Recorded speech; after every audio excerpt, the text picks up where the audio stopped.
আজকে খুব চমৎকার একটি ছবি দেখলাম, নকশিকাঁথার জমিন।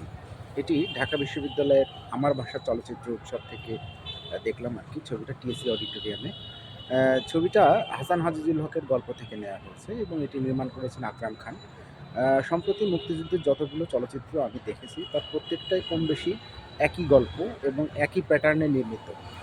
ডিফারেন্ট টাইপের মুক্তিযুদ্ধের ছবি যেগুলো ক্লিশে নয় কিংবা একটু আলাদা মান রাখে কিংবা ওই ওই মানটা টাচ করে, সেটি যদি আমরা দেখি তার সংখ্যা আসলে খুবই কম। 1976 সালে হারুন আর রশিদের মেঘের অনেক রং ছবিটি আমার এই তালিকায় আমি রাখতে চাই এবং আমার অনেক প্রিয় একটি ছবি।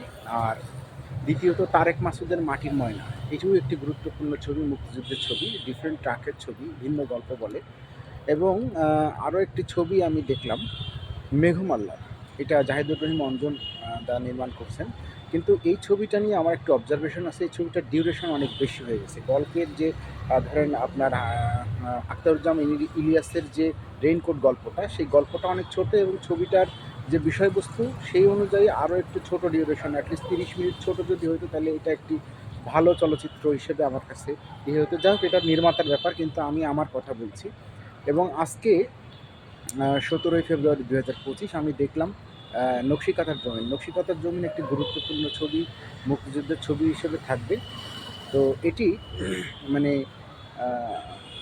দুই বিধবা বোনের গল্প এবং তার সঙ্গে মুক্তিযুদ্ধ, আমাদের সংস্কৃতি, আমাদের গ্রাম বাংলার কৃষ্টি কালচার, এটার সঙ্গে ওতপ্রোতভাবে জড়িত। যাই হোক, ছবিটা নিয়ে বেশি কিছু বলতে চাই না, মানে ছবিটা ভালো লেগেছে। আর দ্বিতীয় কথা হচ্ছে যে কিছু অবজারভেশন আছে, যেমন কিছু সংলাপ আমার কাছে ইনফরমেশন কনভে করার টেন্ডেন্সি দেখা গেছে।